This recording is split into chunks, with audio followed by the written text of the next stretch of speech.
What's up, folks? All right, y'all don't know, but I done tried this a million times. First video.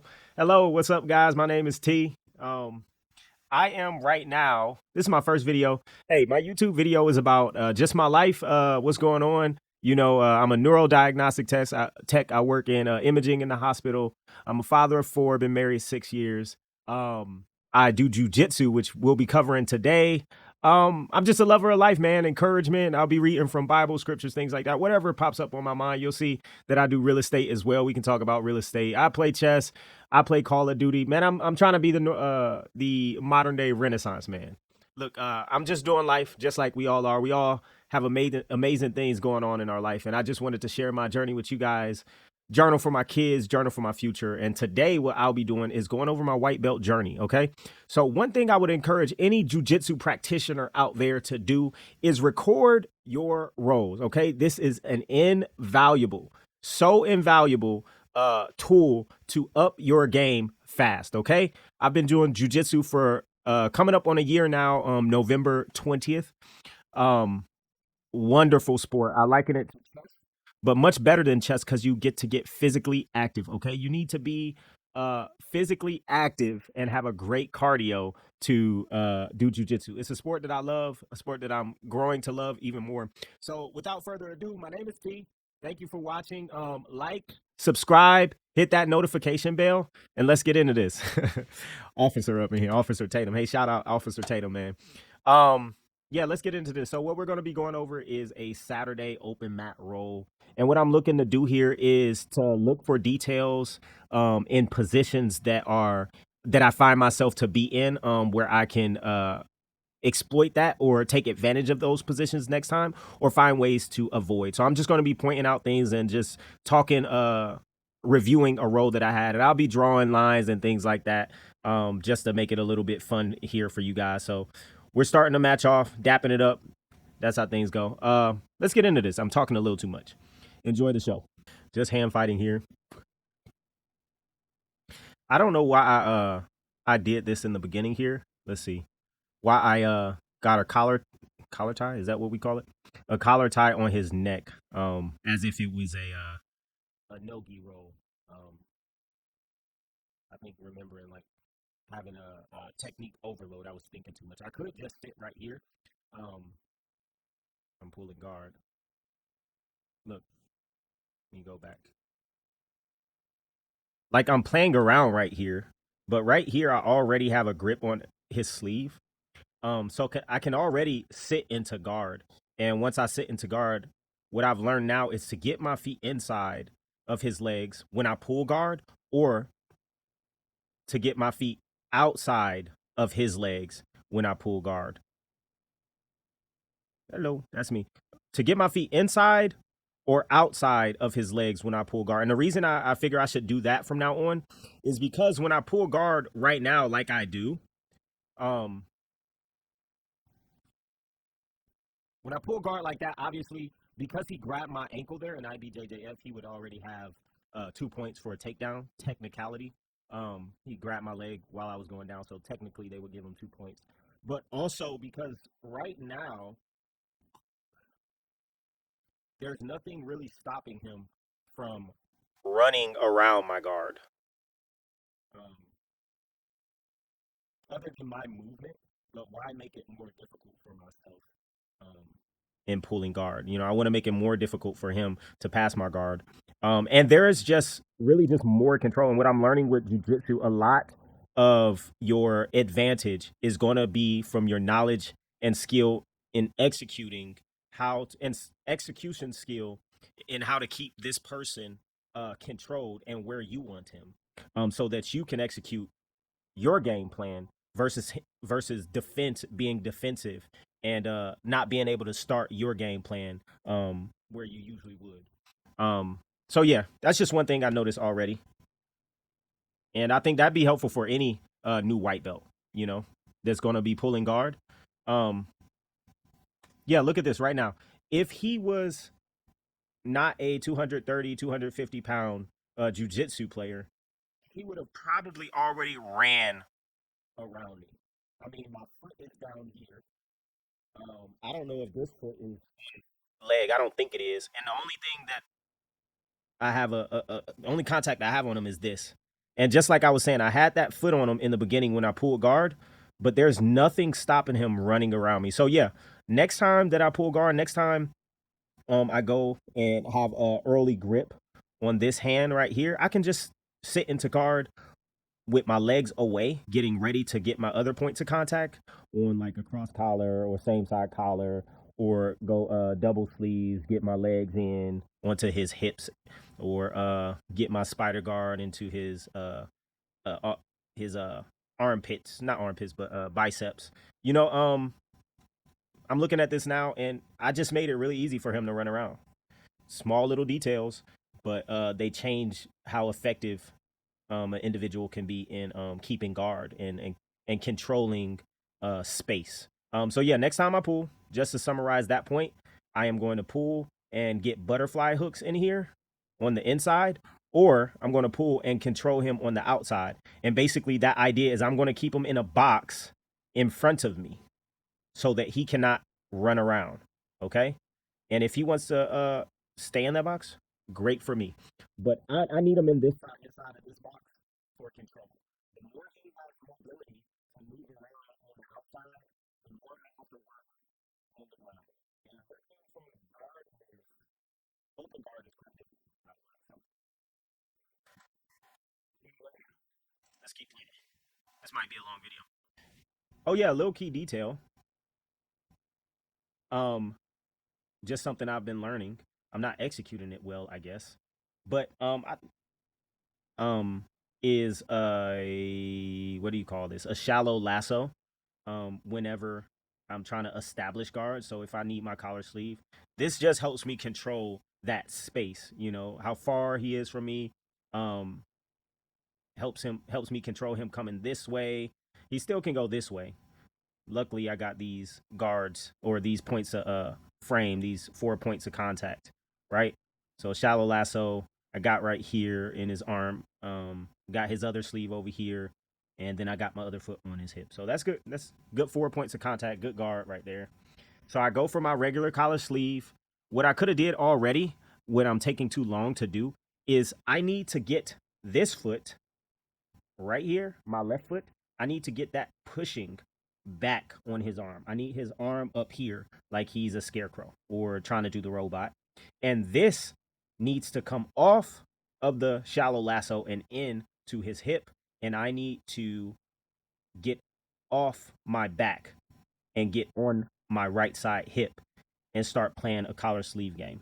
Okay, so I can get into my omoplatas, arm bars, and triangles, or whatever kind of sweeps come from the collar sleeve. But I'm taking too long to do that.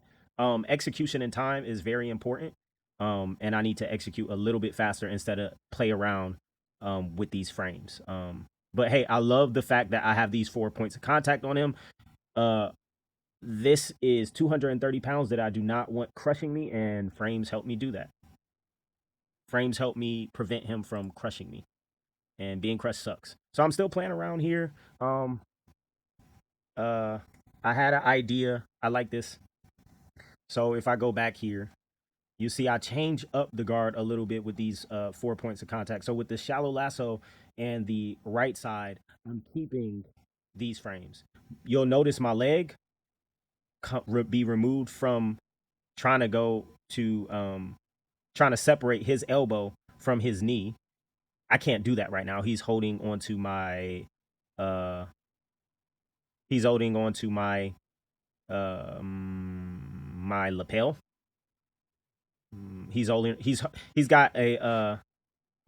He's got a, what do you call this? He's got a low collar grip, okay? Which makes it pretty hard for me at the moment to remove his elbow from his knee. Now, I could have stuck my leg out straight, put my knee and thigh in the back of his elbow, and to separate his elbow from his body.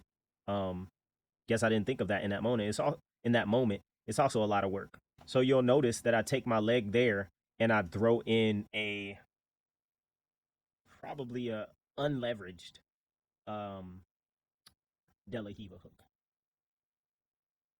right? I'm still holding on to the collar. I let go of that sleeve on this side, and I let go of my lasso to come back around and put my leg wrap around him like a matrix back take. I think that's what I was trying to do. But because I let go of that lasso on his right side, he had a lot more motion. I had less control of him, and he stood back up. Again, playing around with grips uh, instead of having a clear plan of action. Just kind of still getting used to playing guard in this moment, and still, again, I appreciate the fact that he's not crushing me with his weight. I'm still making 4 points of contact. Um, but yeah, I need to, have a clear plan of action and execute instead of fiddle around with guard.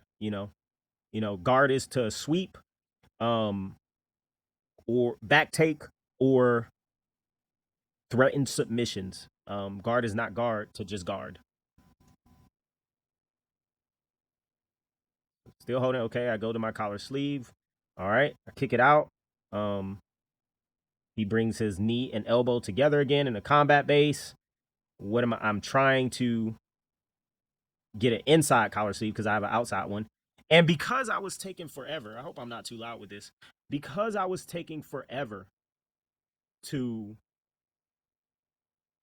execute some kind of plan, a sweep, a back take, a threat of submission, because I was taking forever to do that, he's able to just, do his thing. Push my leg down below, squat on it. We'll rewind this here. Push my leg down below, right? He took that leg, pushed it down below, and he passed my guard here, I believe. Let's see if I can reguard. Nah. Goes north south and passes my guard. Terrible. But hey, I have to be more active. I think tried too much to control, and when I get that control, I don't know what to do with it. So I need to figure out what to do with control. So he takes my back. I try to keep moving. Right now, he has almost like he has that anaconda, not anaconda, but bow and arrow grip coming around my neck. I'm not in a bow and arrow, but he has that grip, and he could easily put me in it if that's what he was trying to go for. But it doesn't look like he was trying to go for that. So right now, I'm just trying not to get choked. I'm trying to bring my head um, under his arm. So his arm is here on me. This is elbow, and that's the rest of his arm. I'm trying to bring my head under back into this area, right? Then I could rotate my body into that in this direction and be free. And eventually I'll get there. Let's see. So I'm just holding his elbow right here so it doesn't get too tight and he doesn't pull. Closing my eyes, just trying to relax and bide my time, wait for his grips to get tired. Patience, patience, patience. I'm lifting myself off of the ground and up towards his head because the lower I am, the stronger that choke is going to be. Also doing some leg play down here as I can. But my main focus is getting this elbow up above my head and getting my head down. Right? It's the game. So that's the game right now that I'm playing. That's what I'm thinking as a white belt. Hey, if you're a black belt out there, a purple belt, or if you just want to throw in your 2 cents, write down in the comments below what you think about the role. If I suck, tell me I suck. If I'm playing good, tell me I'm doing good. If you have some pointers, some advice, some videos that you recommend that I check out, let me know. Hey, we're getting better together. So he got high. Um, so luckily I escaped. Um, his grips probably got tired. Um, I played the long game, kept pushing up as much as I can. He's trying to tighten with this hand down here, and pull that across. I rotate. Okay, he's starting to get high on me. I wanted to tripod there. Didn't get that opportunity, so I'm gonna keep rolling. And if he does it again, look, he's breathing. He's taking deep breaths. That's what I like. Hey, he let that grip go. That's his hand got tired. He gave up. So now he's too high. I tripod, bring him back over me, and then I should have been trying to go for a knee cut. I'm probably trying to go for the underhook right here on his right side. Bring my arm through here, grab here, and pressure down onto him to get him flat. Trying to get my elbow to the inside. Now I'm trying to get my foot free. And I just fell back into guard because I guess I didn't like that position that I was in. Again, playing around in guard. But one thing I do like is I'm keeping my knees closer to my chest. Um, Can't pass me like that. I try to shoot for a triangle. Let's see how I could have did that a little bit better. Let's see. So, let's see how I shot this triangle. I mean, I guess in a way I tried to use this leg to leverage myself so that I can shoot up with this leg and then chomp down with the alligator bite or shark bite onto the back of his neck and break his posture down into me. Um, guess I'm not long enough. Um, or what would even have been better, right now, I did that while just gripping his sleeves while he's standing. Now, maybe if he was on his knees or in combat base and I had his sleeves while I tried to shoot a triangle, maybe I would have got it. But because he's standing, my legs just are not long enough, and that was not explosive enough for me to leverage off of his right hip with my left foot and shoot up into that triangle. And it's probably not good for my neck either. In the long run, if I want to do jiu-jitsu, probably shouldn't do that. Hey, live and we learn. Drop down. All right, and this is something cool. This is something cool that I've been trying to add into my game, which I mean, I executed it well, I guess. Matrix back take. Specifically, I added to my game, trying to go for a failed omoplata to a matrix back take, but it worked in this situation, this position that I was in. So I'm dropping down, getting my leg, my knee behind his leg, and my foot inside of his legs for that X guard, sweeping that leg over, chomping down on this leg. While this leg is monitoring to make sure he's not able to rotate himself around because I'm stopping that pathway, this leg is pushing down. And so what that does is rotate him this way, right? And bends his knee to the floor. And that way I just use this hand to grab the back of his pant. And as you see, I'll bring this leg back behind him to come back up. Hey, that worked perfectly. I like that. I think maybe that's the first time I actually tried that and executed it. Learned a lot from YouTube. Hey, that's it for this video, guys. Hey, thanks for watching. If you made it this far, look, I don't expect anybody to make it far, this far on this video. It's very dry. I get it. Okay, I'm a white belt. I know nothing about jiu-jitsu. Hey, I'm on my own journey. I'm a beginner, but I look forward to 15 or 10 years from now being a black belt and doing these videos and seeing the difference in my commentary. Look, if you watched it this far, thank you very much. If you enjoyed, and if you're still watching, like, subscribe, hit the notification bell for new videos. I'm going to be putting videos on chess, Call of Duty, jiu-jitsu, neurology, biology, health with the body, Call of Duty chess, real estate. I fix and flip real estate. I've done 4 deals now, made over about $180,000 in flipping real estate, full gut jobs. Look, I do a whole lot of stuff, man. It says it in the description. I'm doing life. I wanted to share this with you guys. If you have any questions, if you have any suggestions or advice about the video, about how I can roll a little bit better or what you'd like me to cover, comment down below. Hey, y'all have a wonderful night. Thank you for watching. If you're still here, you're the real OG. Have a good night.